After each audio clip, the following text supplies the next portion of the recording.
हम आए और बारिश शुरू हो गई, हमारे साथ कुछ टीचर मौजूद हैं। मैम यहाँ तो बारिश भी शुरू हो गई, बच्चे कहाँ गए? बच्चे अंदर चले गए। अच्छा। जो चौकी है उसमें हमारा सामान रखा रहता है, रजिस्टर वगैरह, वहीं पर बच्चों को बिठा दिया। छोटा सा कमरा है उसमें। इससे पहले कहाँ पढ़ाते थे? इससे पहले मैं कन्या शाला लटेरी में पढ़ा। बच्चों को कहाँ पढ़ाते? बच्चों को ये बाहर ग्राउंड में पढ़ाते हैं। अच्छा, वो भवन नहीं है यहाँ? नहीं है, भवन नहीं है। अच्छा, कितने सालों से पढ़ा रहे हैं यहाँ पर?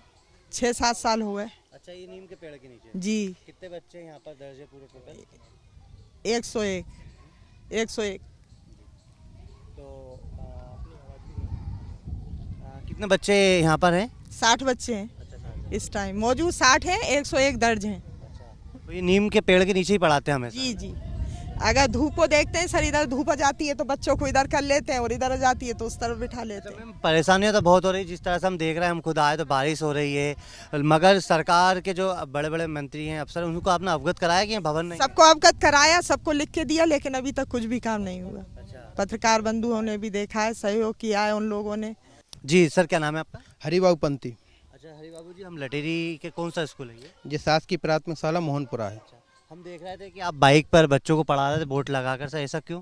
सर यहाँ कोई व्यवस्था नहीं है, खुले में बोर्ड रखने के लिए जगह नहीं है, तो बाइक के सहारे से बोर्ड टिका के बच्चों को पढ़ाया जाता, या नीम के पेड़ से सहारे से बच्चों को पढ़ाने के लिए बोर्ड लगाया जाता। अभी हम देख रहे हैं बारिश आ गई यहाँ तो। जी, बारिश आने की वजह से सर एक सरकारी चौकी है, वन विभाग का छोटा सा रूम है, तो मजबूरी हम बच्चों को सिर्फ वहाँ छुपा सकते हैं, पढ़ा नहीं सकते, तो व्यवस्था नहीं है वहाँ बैठने की, उसके थोड़ा सामान रखने के लिए भी हम काम में लेते हैं बस। अरे सरकार तो कह रही है कि जो सिलेबस में श्री राम श्री कृष्ण पढ़ाने की बात कर रही है, लेकिन आप क्या भवन को लेकर आपने शिकायत की कि नए सिलेबस से तो स्टार्ट हो चुका? हमने विभागीय तौर पे कई प्रयास किए हैं, नेताओं द्वारा आवेदन दिए, हमारे यहाँ के लोकल के पत्रकार बंधु कई बार इस मुद्दे को उठा चुके हैं, उन लोगों ने भी हमारे स्कूल के संबंध बिल्डिंग के लिए कई प्रयास करे बेचारों ने, लेकिन नतीजा कुछ नहीं है अभी तक। यहाँ 2007 से संचालित हो रहा है ये स्कूल, और कम से कम यहाँ 100-150 तक बच्चे लगातार रहते हैं, और सेरिया बस्ती है, गरीब बस्ती है, जिसके स्कूल में कम से कम 50 से 55% सेरिया जाति के बच्चे अध्ययनरत हैं यहाँ। हाँ सर, शुभ नाम? वीरेंद्र कुमार बघेल, विकासखंड शिक्षा अधिकारी लटेरी। अच्छा सर, देखने को मिला है यहाँ पर कई स्कूल ऐसे हैं जो साला विहीन है, कुछ पेड़ के नीचे पढ़ रहे हैं, तो कुछ बच्चे प्रधानमंत्री आवास में पढ़ रहे हैं, या एक स्कूल तो ऐसा मिला कि जो कच्चा मकान है कबीलों में है सर, तो क्या सरकार चाहती है? देखिए, विकासखंड अंतर्गत 20 प्राथमिक शालाएँ ऐसी हैं जिनके लिए भवन स्वीकृत नहीं हुए हैं। वो या तो वहाँ पर अन्य कोई शासकीय आवास, आंगनवाड़ी, सामुदायिक केंद्र भवन, या अन्य ग्रामीण जो लोग हैं उनकी दालान वगैरह में संचालित हैं। उनके लिए बीआरसीजी के द्वारा ज़िले को प्रस्ताव भेजा जा चुका है, जैसे ही स्वीकृति आएगी वो भवन बन जाएंगे। सर कुछ भवन तो ऐसा जो जर्जर हो रहे हैं सर, उनको लेकर क्या किस तरह से टूटे फूटे खतरा बच्चों का, जिस तरह से एक डुंगारिया में भवन जो छत गिर गई है, तो चलो ठीक है वो रात में गिरा, दिन में होता बड़ा हो सकता है। निश्चित, देखिए उसमें भवन, ऐसे भवन जो जर्जर हैं उनमें शालाएँ न संचालित करने के आदेश प्रसारित कर दिए गए हैं, और बीआरसीजी के इंजीनियर से भी कहा गया है कि ऐसी शालाओं का चिन्हांकन करें जो जर्जर हैं, और उनकी रिपोर्ट वरिष्ठ कार्यालय को प्रेषित करें। सर सरकार तो श्री कृष्ण श्री राम के पाठ पढ़ाने की बात कर रहे हैं, सिलेबस में तैयारी भी की जा रही है, लेकिन आपको क्या लग रहा है जिस तरह से आप एक प्रशासनिक अधिकारी हैं, तो आप इस पूरी बातों को लेकर सरकार तक रखेंगे? क्योंकि लगातार नहीं, देखिए छोटे छोटे बच्चे हैं सर, अब उनके साथ अभी कितनी बड़ी घटना हो सकती है, डुगरिया एक उदाहरण ही हो गया सर। देखिए, हाँ, पाठ्यक्रम से संबंधित मैं कोई कमेंट नहीं करूंगा, ये वरिष्ठ अधिकारियों से संबंधित विषय है। और रहा सवाल ये भवन जर्जर होने का, तो उसके संबंध में मैंने आपको बताया है कि ऐसे आदेश प्रसारित कर दिए गए हैं, संस्था प्रधान ऐसे कोई भवन है तो उनमें बच्चों को ना बिठाएं, उसकी सूचना यहाँ पर दें, उसके लिए वैकल्पिक स्थान की व्यवस्था की जाएगी। मैं शासकीय कन्या उच्चतर माध्यमिक विद्यालय हमीदिया क्रमांक 1 में पदस्थ हूँ, प्राचार्य के पद पे हूँ, और हमारा ये जो भवन है वह करीब 200 साल पुराना है, और बहुत पुराना होने के कारण, और जो इसका जो बनाने का वास्तुशिल्प है वो बहुत पुराना है, और इस आधुनिक आर्किटेक्ट का नहीं है, अर्थात इसमें सीमेंट रेत इत्यादि का उपयोग नहीं किया गया है, और इसलिए यह बारिश और धूप के चलते बहुत ही जर्जर स्थिति में आ गया है। और इसके जो चद्दर वाले कमरे हैं वह पुराने होने के कारण टूट फूट गए हैं, जिसकी मैंने अभी रिपेयरिंग करवाई है, डामर शीट डलवाई है जहाँ जहाँ पानी टपक रहा था।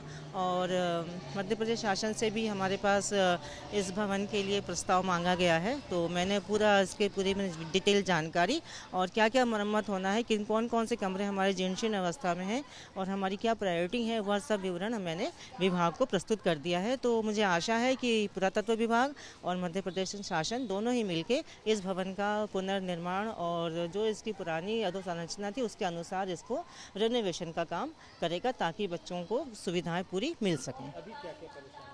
अभी ये परेशानी है कि जो चद्दर है वो बीच बीच में फूट जाती हैं और उसमें छेद हो जाते हैं, तो मैंने इसके लिए इसमें डामर शीटें भी बिछवा दी हैं। एक कमरा और बचा है, तो उसमें आजकल में इसमें डामर शीट बिछ जाएगी तो उसमें पानी आना बंद हो जाएगा। अभी सबसे बड़ी समस्या ये है कि चद्दर होने की वजह से तेज़ धूप में, गर्मी में बच्चे एकदम बेहाल हो जाते हैं और वो बैठ नहीं पाते हैं। कितने भी पंखे तेज चलाओ तो वो राहत नहीं मिल पाती है। और बरसात में पानी टपकता है, जिसकी वजह से फर्नीचर ख़राब हो जाता है, पंखे ख़राब हो जाते हैं और जो विद्युत फिटिंग हम करवाते हैं वो ख़राब हो जाते हैं। तो इसलिए बच्चों को गर्मी में भी, भीषण गर्मी में बहुत परेशानी हुई। जो परीक्षाएं आयोजित होती हैं उसमें भी बहुत परेशानी होती है, क्योंकि और बारिश में परेशानी होती है। तो इसलिए यहाँ पर तत्काल इस भवन को मरम्मत किए जाने की और पुनर्निर्माण किए जाने की, बच्चों की सुविधा के अनुसार तत्काल कार्रवाई किए जाने की आवश्यकता है। आवेदन इसमें समय समय पर जब भी विभाग मांगता है और हम अपनी ओर से भी लिखते जाते हैं। और अभी करीब 8-10 दिन पहले ही मैंने प्रस्ताव भेजा है, जो कि सीएम हाउस को जाएगा। मध्य प्रदेश में नया शिक्षण सत्र शुरू हो चुका है, लेकिन जो तस्वीर दिखा रहे हैं वो पुरानी है। 2024-25 का नया शिक्षण सत्र जारी है और ये भोपाल से 120 किलोमीटर दूर लटेरी में मौजूद। और आप देख सकते हैं ये पेड़ों के नीचे ये स्कूल लग रहा है और ये शासकीय प्राथमिक शाला है। और आप देख सकते हैं ये नीम के पेड़ लग रहा है, ये बताया जा रहा है। और बारिश भी टपक रही है, यानी कि बच्चों को बैठने के लिए भवन नहीं है। और किस तरह से बच्चे भाग रहे हैं, यानी कि जिस तरह से एबीपी न्यूज़ ग्राउंड जीरो पर पहुंचा है और ये बच्चे बारिश में भाग रहे हैं और पूरी तरह, क्योंकि भवन नहीं है। और जस्ट जो सामने ये बच्चे देखिए इस तरह से, ये जो बोर्ड है, कुर्सियां हैं और ये जो पट्टियां हैं लेकर बच्चे यहाँ से भाग रहे हैं, क्योंकि बारिश शुरू हो चुकी है। और अब ये जो टीचर भी देखिए, आप कुर्सी हाथों में लेकर, सर इसी तरह लेके जाते पड़ता है? अब पानी आता है, सरलान तो ले जाना पड़ता है, बच्चे भगते। अच्छा, तो भवन नहीं है क्या? भवन नहीं है, ये वन विभाग की चौकी है। क्या 2007 से स्कूल यहाँ पे संचालित है, लेकिन आज तक कई प्रयास किए गए भवन के लिए, लेकिन आज तक कोई सुनवाई नहीं। और बच्चों की ये कंडीशन होती है, पानी में बच्चों को बिठा नहीं सकते, मजबूरन हमें छुट्टी करना पड़ती है बच्चों की, क्योंकि इस बारिश में हम कहाँ बिछाएं। और डर रहता हमारे पास भी यही कि क्या कर सकते हैं हम।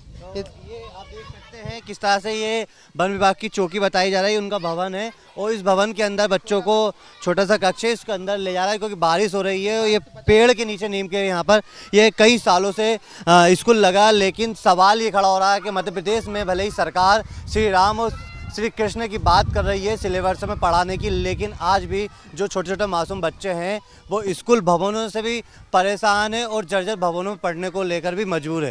कैमरामैन होमेन देशमुख के साथ एबीपी न्यूज़ के लिए लटेरी से नितिन ठाकुर।